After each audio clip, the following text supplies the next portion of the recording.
Isang mapagpalang araw muli sa ating lahat, pang mag-aaral, guro na naglalayag sa mundo ng walang hanggang kalamang meron ng Timog Silangang Asya. Ipagpapatuloy natin ang ating pagtalakay sa mga kaparaanang ginawa ng ating mga mananakop sa panahon ng kolonyalismo. Mayroon bang lihim na formula ang mga mananakop na ito? Tuklasin natin. Tara! Makikita natin, nakita na ang mga sanhi. Ba't sila naglayag? Bakit sila nagawi dito sa atin? Wala naman silang intensyon nung una eh. Ang pagkatuklas sa yaman na mayroon ng rehiyon natin, ang naging mitsa ng ating pagkasakop. Diba? Ngunit babaybay natin, mula sa panahon na namulat sila, ano nakita natin? Taong 1215 hanggang 1294. Age of Enlightenment yan. Ngunit dito rin nakita natin na ang yaman ng silangan, partikular na ng Asya, ay nakita natin sa krusada, sa travels ni Marco Polo, naging dahilan yan upang maging pangunahing bihikulo na patuloy na lakbayin ang ating rehiyon. Sinundan ito ng mga ganapan ng pagharang noong ika-15 siglo. Diba nakubkob nga ng mga Turkong Muslim yung mga lumang ruta ng kalakalan na nangyayari noon sa pagitan ng Europa at ng mahaba at malayong Asya o malayong silangan. Kaya nga Far East lang naman tawag nila sa atin noon eh. Ngunit ang pagharang na ito, naging mitsa upang humanap sila ng ibang daan. Kaya naman nung bumagsak ang Constantinople, naghanap sila ng ibang ruta. Na sinundan naman ng sumunod pa ang pagkakamkam ng yaman na mayroon noon, ang monopolyo. Hawak ng Venice lamang ang access. Sila lang ang pinapayagan ng mga Turkong Ottoman. Hindi pumayag ang mga bansang Europeo rito. Kaya naman, dahil nga sila lang may access, partikular sa karagatang Adriatic at sa Silk Road na napakayamang rutang pangkalakalan, humanap sila. Lalo na ang Portugal at Spanya. Tandaan natin yung bagong ruta na yan. Sila ang magiging mitsa.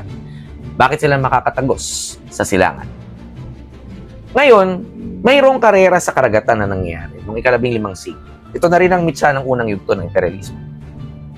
Ang Portugal ang itinakda ay alinsunod sa treaty o kasunduan. Kung di ako nagkakamali, treaty o kasunduan ng Tordesillas ito.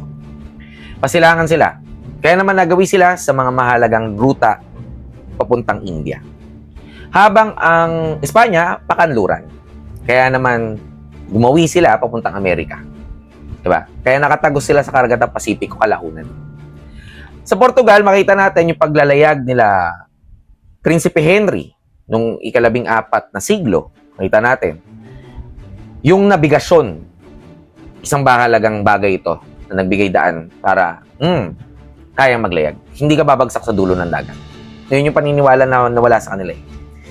Si Bartolome Diaz, na narating ang Cape of Good Hope, habang tinagos naman ni Vasco da Gama, makarating siya sa Kalikot, India. Sa Espanya naman, makikita natin, nalayag ni Christopher Columbus taong 1492, narating niya ang Amerika. Di ba? Kaya nga magkakaroon dito ng kartograpo, si Amerigo Vespucci, later on, na magiging dahilan pagpapangalan ng Amerika. At ang paglalayag ni Ferdinand Magellan na tumawid hanggang Pacific Ocean. At yung 5 barko, ito yung tala na yon sa kasaysayan. Ngunit napatay siya sa Pilipinas taong 1521, no? Noong labanan sa Mactan, partikular ng grupo ni Lapu-Lapu. Mahalaga ang paglalayag ng grupo ni Magellan dahil napatunayan dito na naging taliwas sa paniniwala nila sa matagal na panahon. Hindi patag ang mundo. Bagkus, isa itong bilog. Dahil napatunayan nila, circumferential lang takbo. Diba? Magkaiwalay ang ruta, ngunit meet halfway. Nakuha pa rin nilang makabalik. Diba? Ng barkong Victoria. Diba? So makikita natin, ito yung karera sa karagatan. Tuklasin pa natin. Nagkaroon ngayon ng 2 uri ng imperyo. Matapos ang paglalayag na to, magsisettle yung iba't ibang mananakop. Una na dito ang imperyo na trading post empire. Yan ang ginawa ng Portugal. Kinontrol nila yung mga daungan. Napakahalaga sa kanila yung kalakalan. Hindi mahalaga yung buong bansa. Bagkus makikita nila na bawat bansa pwede silang makaugnay. Tandaan natin yan ang layunin nila. Sumunod, syempre, ang halimbawa niyan, Yung Cochin, taong 15 at 3. Goa, kung di ako nagkamali sa India to, di ba? 1510. Malacca, noong 1511. Dito na yung katuntong natin yung pag-aaral natin nung bumagsak ang Malacca dahil na-enkwentro nila ang lugar na-enkwentro ni Albuquerque, ang lugar na ito, no? Ang Macau noong 1557 at ang Nagasaki noong 1571, 1571. Habang yung isa naman may settlement, may kolonya May colonial empire na tinatawag dahil nanirahan sila. Ang latag, kailangan permanenteng pamayanan ng itatagpo. Pag-aangkin ng lupa ang mangyayari rito. Pagpapalaganap din ng Kristyanismo ang isa pa. Dahil hari ng Espanya, konektado ito mahigit doon sa simbahan. Kaya naman, ang halimbawa nito, yung sa Cebu. Nagtatag sila ng pamayanan. Kaya ang unang lungsod dito, maituturing natin, sa Cebu talaga itinatag. Tapos, nagkaroon ng settlement dito sa Maynila, sa Intramuros, to be specific. Kaya nga Intramuros yan the city within the wall. Diba? Noong 1571. So, makatuwid, pag tinignan natin, diba, merong uri ng kolonyalismong tuwiran. Pag tuwiran o direct control, one, kailangan baguhin. Gayahin yung kolonyalista. Kasi, ang paniniwala dito, ito ang sibilisasyon. Ito yung dapat maging struktura ng lipunan natin. Ang gastos nito. Bakit?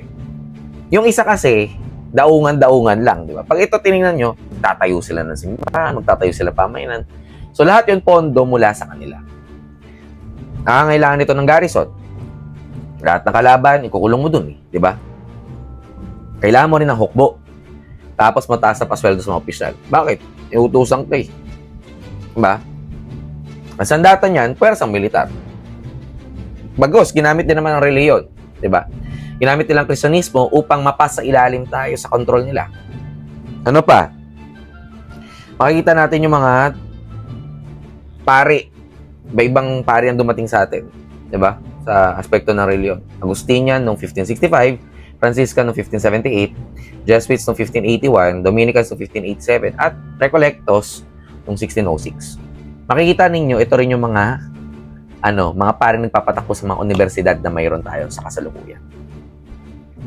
At, syempre, ang epekto, nawasak ang lokal na kultura. Bakit? Kasi nag-impose sila ng kanilang sariling kaisipan dito. Diba? So, yung tradisyon ng sinauna, sira rin, nawala yun. Ang paniniwala na naghalo na. Kaya nga, isang tingin ko sinira talaga dito ng mga Espanyol, yung paniniwala natin sa mga babaylan. Kasi nga, una, ang mga babaylan, priestess ang tingin nila natin dyan sa sinaunang panahon na wala pa ang mga Espanyol. Ngunit nung dumating sila, sa halip na ito yung mga manggagamot, tinignan natin mga spiritual leader, dahil ang tingin ng mga Espanyol, kalaban natin ito sa pagpapalaganap ng Kristyanismo, kailangan natin silang brainwash, palabasin natin masama ang mga babaylan. Kaya nga may mga babaylan tayo, ang turing natin aswang. Yan ay misconceptions na itinani sa atin ng mga mananakop. Ang sumunod naman ay ang tinatawag nating hindi tuwirang kolonyalismo, indirect control. Paano nga ba ang indirect control? One, sa TIA, makikipagtulungan sa mga lokal na pinuno. O sige, ganito, tulungan tayo. Makikinabang kayo, makikinabang din kami. Diba? O sa pakipagtulungan sa mga lokal na pinuno, matatatag nila yung kanilang kolonya na hindi gagastos masyado. Diba? Hindi kailangan ng malaking hukbo. Bakit? Pinagkakatiwala namin yung mga lokal pinuno. Control natin yun, pero maaari nating payagan, no? Na sila, pagkatiwala natin. Ang pinaka-advantage nito, syempre, yung influensya ng mga lokal na dato, kinumbinsi ang mamamayan. Diba? So, hindi na nila kailangan magpadala pa ng mga tao to control those people. Hindi mo sa pilitang pupwersahin yung mga tao. At sumunod, syempre, epekto, napanatili yung traditional na kapangyarihan at lokal na kultura. Plus, na-control din nila. No? Indirect control nga yan. No?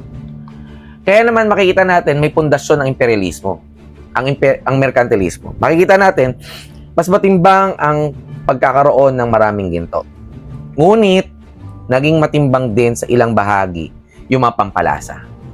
Sa unang yugto, tatanda natin yun. Yung 1500s hanggang 1760s. Makikita natin yan sa unang yugto ng imperialismo. Sa ikalawang yugto kasi, kailangan magkaban ng yaman. Haramihan na ng ginto to. Di ba? Ang teorya sa likod ng merkantilismo. Kung sino pinamaraming ginto, sino yung pinamaraming pilak, siya yung tinuturing ang pinakamapangyarihan at higit sa lahat, malakas na bansa. Nakasalalay dito yung yaman. Sa kabuuan, yung mother country, kailangan niyang ikamalyo. Kaya naman, ang tungkulin ng kolonya, maging tagapagbigay ng hilaw ng materyales, maging supplier sa kanyang papaunlad at pa-industrialisadong bansa na. Diba? Ang goal lang nila, magpayaman ng magpayaman. No? Ang mga bansang mga nanakop, yun yung talagang intention niya. Diba? Kaya naman, makikita natin, pag tiningnan natin,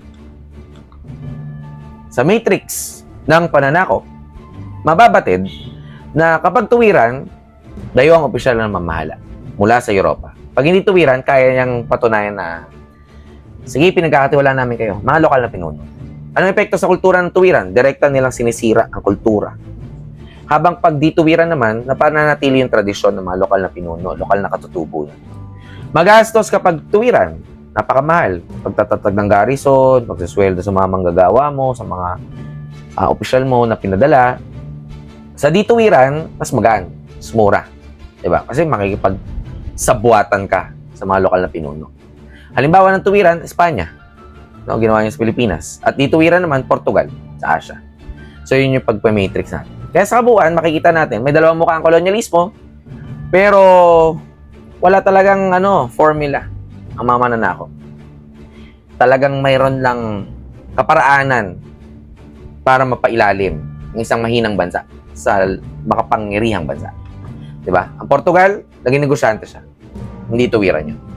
Ang Espanya, naging tuwiran, kinokontrol niya yung lupa, maging ang kaluluwa. Diba? Kasi kaluluwa ng bayan yan, yung kultura, paniniwala, pamumuhay, kaluluwa ng bayan yan.